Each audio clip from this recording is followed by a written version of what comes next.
안녕하세요. 매일 새로운 사연을 전하는 읽어주는 사연 라디오입니다. 구독과 좋아요, 많은 공유 부탁드립니다. 오늘의 사연 시작하겠습니다. 안녕하세요. 짧다면 짧고 길다면 긴 결혼 생활을 뒤로한 제 남편과 이혼한 30대 여성입니다. 가난이 자랑은 아니지만 죄도 아닌데 시부모님도 남편도 절 어찌나 무시하던지 몇몇 주변 지인들은 제가 이런 이야기를 하면 치사하고 더러워도 비위 맞추고 사는 게 여자 팔자라며 저더러 참고 살라대요. 하지만 바보 같은 실수는 한 번이면 족하잖아요. 그렇게 살 바엔 혼자 사는 게 100번 1000번 낫겠다 싶어서 이혼했어요. 돌이켜 생각해보면 남편과 결혼하던 당시 저는 참 나약했던 것 같아요. 처음 남편과는 26살에 알게 되었는데 그때 저희 친정 형편이 워낙에 좋지 않았습니다. 그렇다 보니 결혼은 물론이고 연애조차 감히 할 엄두가 나질 않더라고요. 하지만 그런 제 사정을 몰랐던 남편은 하루가 멀다 하고 저돌적으로 저에게 대시를 해오대요. 결국 별의별 이유를 들며 남편을 밀어내다가 사실대로 털어놓았습니다. 편찮으신 친정아버지와 병간호에 매달리시는 친정어머니가 계시고 사정이 그렇다 보니 모아둔 돈도 별로 없다. 내가 그나마 내세울 수 있는 건 빚은 없다는 사실 그거 하나뿐이라고요. 그러자 남편이 한다는 말이 누가 결혼하자고 했냐고 일단은 연애라도 해보자는 거예요. 오히려 남편이 별일 아니라는 듯 나와주니까 저도 마음이 한결 가벼워져서 그래 연애라도 해보자 그렇게 시작한 사이였어요. 하지만 남녀 관계라는 게 연애만 하자고 했다고 연애 실컷 했으니 헤어지자 그렇게 칼로 무자르듯 되는 것이 아니었어요. 2년쯤 사귀었을 땐 저도 남편도 서로에 대한 마음이 많이 커졌고 남편이 먼저 프로포즈를 해왔습니다. 하지만 당시에도 저희 친정의 상황은 도통 나아지질 않고 있었고 저 또한 직장 생활을 하며 번 돈 대부분을 친정 부모님 부양하는 데 쓰고 있었거든요. 그렇다 보니 결혼 준비는 전혀 되어 있지 않았습니다. 그래서 마음은 찢어질 듯 아프고 고통스러웠지만 남편의 프로포즈를 거절했어요. 그런데 이번에도 남편이 쉽게 저를 포기하지 않더라고요. 이후로 3달 가까이 남편은 저에게 매달리며 계속해서 다시 한번 생각해보라, 저를 설득하려 들었습니다. 저더러 하는 말이 저에게 돈이 있었다면 자기랑 결혼했을 것 같냐고, 만약 그렇다고 싶으면 결혼하자대요. 시부모님 되실 분들도 이미 제 사정을 어느 정도 알고 계신데 그런 건 상관없다고 하셨다면서요. 사실 남편은 저를 만나기 전까진 평생 혼자 살겠다는 독신주의자였답니다. 그런데 저희 남편이 4대 독자거든요. 그렇다 보니 시부모님뿐만 아니라 시조부모님까지 뒷목 잡고 거의 쓰러지다시피 하셨다대요. 그런데 그랬던 남편이 저를 만나고 달라진 거예요. 그러니 시댁 입장에선 제 조건이 어떻건 간에 애딸린 유부녀만 아니면 된다는 식이었던 모양입니다. 하지만 사람 마음이라는 게 화장실 가기 전하고 갔다 와서 하고 다르다고 하잖아요. 저희 시부모님도 별반 다르지 않았어요. 일단 집부터 얘기해 보겠습니다. 저는 그래도 있는 돈 없는 돈 다 끌어모으니 2천 정도는 되더라고요. 그래서 제가 모은 돈으로 가정가구를 하기로 했고 어머님 아버님이 집을 해주신다 하셨어요. 그리고 실제로 어머님 아버님이 살고 계시던 빌라를 남편 명의로 돌려주셨지요. 하지만 저희는 그 집에 들어갈 수는 없었습니다.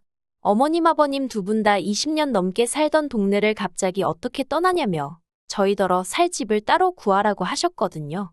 그래서 남편 앞으로 집이 생기긴 했지만 저희는 결국 대출까지 받아서 신혼집을 구해야만 했어요. 그리고 자격지심 때문이었는지 제가 모아둔 돈도 얼마 없는 상황에서 남편은 얼마나 모아뒀고 그런 걸 먼저 물어보기가 그렇더라고요. 혹시나 제가 남편 재산에 관심 있는 것처럼 보일까봐 무척 조심스러웠어요. 그렇다 보니 남편이 얼마나 모아뒀고 그런 걸 꼼꼼히 따지질 못했네요. 다만 남편이 지나가는 말처럼 1억 좀 안 되게 모았다고 했던 것만 어렴풋이 기억을 하고 있을 뿐이었지요. 그런데 막상 집을 구할 때 보니까 1억은 무슨 5천만 원 좀 넘게 들고 있더라고요. 물론 저보다야 많이 모아둔 건 사실이지만 남편이 저보다 3살이나 많았고 시부모님 가게에서 같이 일을 하며 월급은 넉넉히 받는다고 자기 입으로 몇 번이나 얘기했던지라 솔직히 좀 당황스러웠다고 해야 할까요? 생각보다 대출을 많이 받아야 했거든요. 그래도 평생 못할 것 같은 결혼도 하고 신혼살림을 꾸리기 시작한 이후로는 한동안 모든 것이 즐겁게만 느껴졌습니다.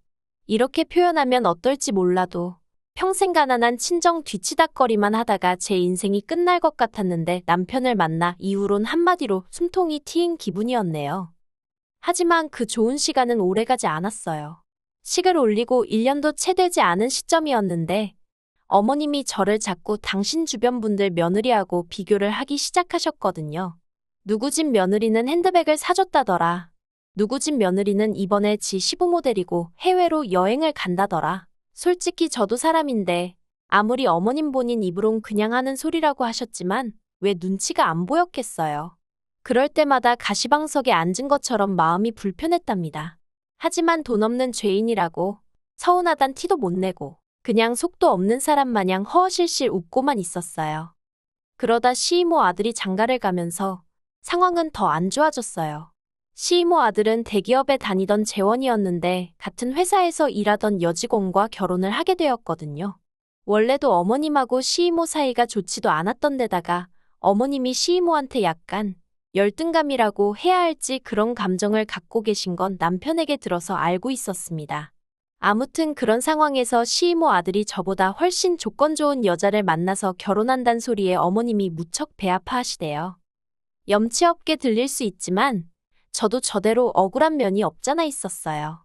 제 입장에선 까놓고 말해서 공동명의로 해주신 것도 아니고 하다못해 제가 그 집에서 살아본 것도 아니고 결국은 대출은 대출대로 받아서 매달 이자 내고 살기도 바빴으니 집을 받았다는 건 전혀 실감도 나지 않았습니다. 그리고 어찌나 어머님이 본인 입으로 생색을 내시던지 처음엔 죄송한 마음에 제가 거의 한 달치 월급을 털어 금팔찌도 해드렸어요. 그런데 금팔찌 받고 좋아하신 건 정말 이틀이나 갔나? 이후로 또다시 집 해준 걸로 하도 유세를 하셔서 나중엔 오히려 감사한 마음은 고사하고 또 그 소리 하시네. 정말 듣기 싫다 생각밖에 안 들더라고요. 하지만 시이모는 당신 자식 부부한테 서울 외곽이긴 해도 번듯한 아파트 한 채 떡하니 해주셨고 아들내외도 거기서 바로 살림 시작했어요. 대출은커녕 차도 한 대 해주셨답니다. 그러니 여자 쪽에서도 예단이며 꼼꼼하게 잘해갔겠지요. 그런데 어머님은 그런 전후사정은 다 빼놓고 당신 아들이 뭐가 못나서 그런 여자를 못 만나고 저를 만난 건지 모르겠다며 속상하다 소리를 당신 주변 분들한테 어지간히 하고 다니셨더라고요. 하다못해 동네 미용실 주인도 이런 전후사정을 다 알고 있었으니까요. 그래서 남편을 붙잡고 하소연을 했어요. 없는 집 딸인 거 알면서도 괜찮다고 하셔놓고 이제 와서 왜 이렇게 사람을 힘들게 하시는지 모르겠다. 그런데 남편이 보인 반응은 더 충격적이었습니다. 자기도 주변에 장가 잘 간 남자들 보면 부럽대요. 누군 처가에서 가게도 차려주고 골프장 회원권도 끊어주더라면서. 그런 말까지 들으니 정말 남편 하나 믿고 시집온 제 자신이 바보멍청이 같고 이제 이 집에서 믿을 사람 하나 없다는 생각에 그러면 내가 뭐하러 버티고 있나 싶대요. 어머님이고 남편이고 다 똑같은 사람들이란 생각에 한마디 말도 더 섞고 싶지 않았고요. 그리고 솔직히 당장이라도 이혼하자 소리를 하고 싶은 심정이 굴뚝 같았습니다만 그러면 제 꼴만 우스워질 것 같은 거예요. 그래서 유치하지만 어떻게든 보란듯이 성공해서 후회하게 만들어주고 그 다음에 남편이고 시부모님이고 보기 좋게 차버려야겠다는 생각을 했어요. 저는 고민 끝에 친정어머니께 손을 벌렸습니다. 참고로 친정부모님께 재산이라곤 두 분이 살고 계신 집 한 채가 전부였고 어느 누구보다 그 사실을 잘 알고 있었기 때문에 정말 죄송한 마음이었어요. 그래도 친정어머닌 줄곧 제가 시어머니한테 인정받지 못하는 이유가 다 당신 때문이라 생각하셨기에 제 부탁을 두말 않고 들어주시대요. 집을 담보로 대출 5천만 원을 받아주셨거든요. 그리고 저는 그 돈으로 작은 사업을 시작했습니다. 원래 다니던 직장은 출판사였고 거기서 편집일을 담당했었는데 일을 하면서 언젠가 기회가 되면 도전해볼 요량으로 제 나름대로 사업 아이템을 구상해 놓은 게 있었거든요. 그리고 그때부터 하루에 4시간도 못 자가면서 일을 해나갔어요. 남편은 제가 사업을 한다는 걸 우습게 생각했기에 직장을 관두는 걸 반대하더라고요. 아예 자기 등골에 빨대를 꼽기로 작정을 한 거냐는 막말도 서슴지 않으면서 말이에요. 그래서 결국 직장은 직장대로 계속 다니고 대신 출근 전 출근 후에 사업의 시간을 써야만 했습니다. 뿐만 아니라 집안일도 조금이라도 밀렸다 싶으면 허파에 바람 들었다며 어머님까지 단박에 쫓아오셨기에 정말이지 어느 것 하나 배려받지 못했고 도움도 받지 못하며 그저 악으로 깡으로 버텨야 했어요. 그리고 그렇게 해가 바뀌고 1년 넘는 시간이 흘렀을 무렵이었습니다. 옛말에 하늘은 스스로 돕는 자를 돕는다더니 그 말이 맞더라고요. 이제 더는 못 버티겠다고 생각하던 시기에 생각지도 못한 기회가 찾아왔어요. 당시 저는 앞으로 딱 20곳의 회사만 더 만나보겠다. 그리고 그 중에 아무도 내 회사에 투자해주지 않겠다고 하면 더는 미련 갖지 않고 사업을 접겠다고 작정을 한 상황이었습니다. 그런데 7번째로 만난 회사에서 투자를 하겠다고 연락을 해왔대요. 당시 20곳의 회사들 중 절반하고만 미팅을 가진 상황이었는데 말이지요. 이후로 제 회사는 무려 3곳의 대기업으로부터 투자를 받게 되었습니다. 꿈인지 현실인지 얼떨떨한 상황에서 하루가 다르게 회사가 성장해 나가기 시작했어요. 그리고는 심지어 언론의 주목을 받고 대한민국을 대표하는 상도 받게 되었네요. 제가 무슨 사업을 하는지 정확히 말씀드리긴 어려워요. 워낙 국내에서 드문 사업 모델이다 보니 아직 여러 가지로 조심스러워서요.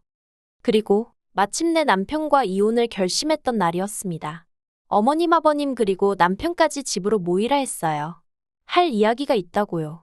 그때도 저희 시부모님이나 남편, 다들 제가 무슨 사업을 하는지 관심도 없었고 제대로 알지도 못하는 상황이었지요.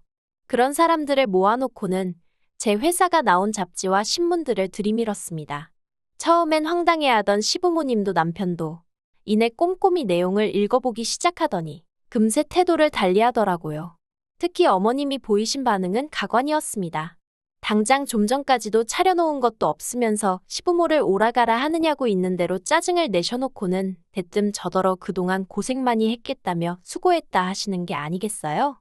아버님도 언젠가 제가 사고 한번 제대로 칠 줄 알았다면서 잡지며 신문기사를 당신 핸드폰으로 찍으시고 지인한테 전화하시고 그리고 무엇보다 남편이 보인 반응은 어이가 없었어요. 그러면 이제 자기는 뭘 하면 되냐는 거예요. 자기가 대표를 하고 저더러 경영을 하면 되겠다면서 제가 황당해서 당신이 왜 대표를 하냐고 물었더니 원래 사업 같은 건 대표가 남자라고 해야 사람들이 신뢰를 갖는다나요. 어이가 없어서 그럴 일은 없을 거라고 딱 잘라 말했습니다.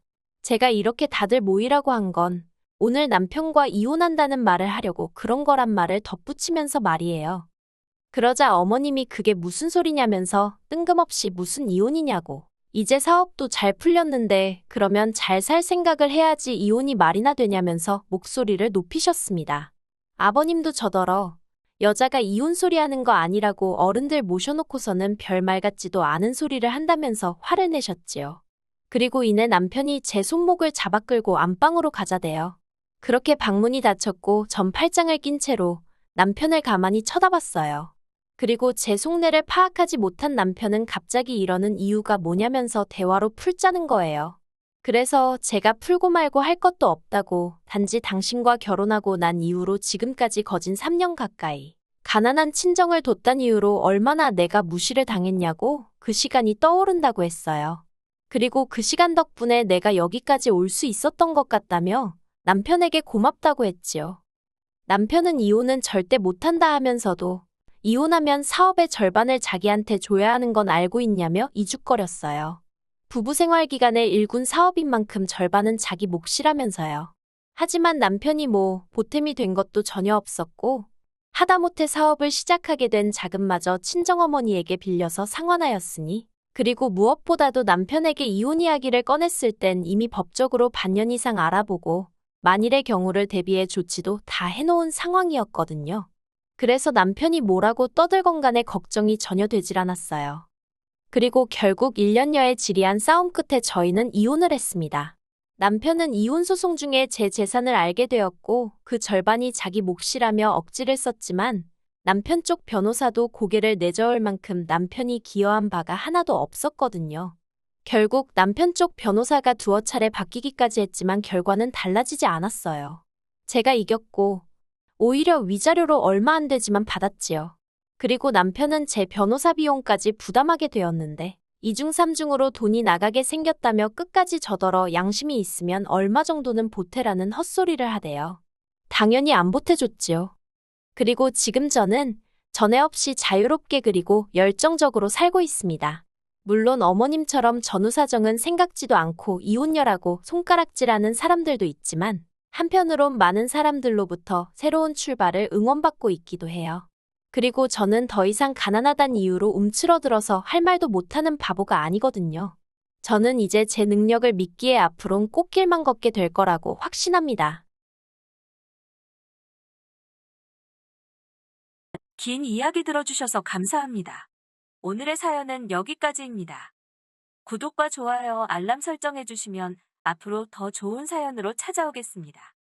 감사합니다.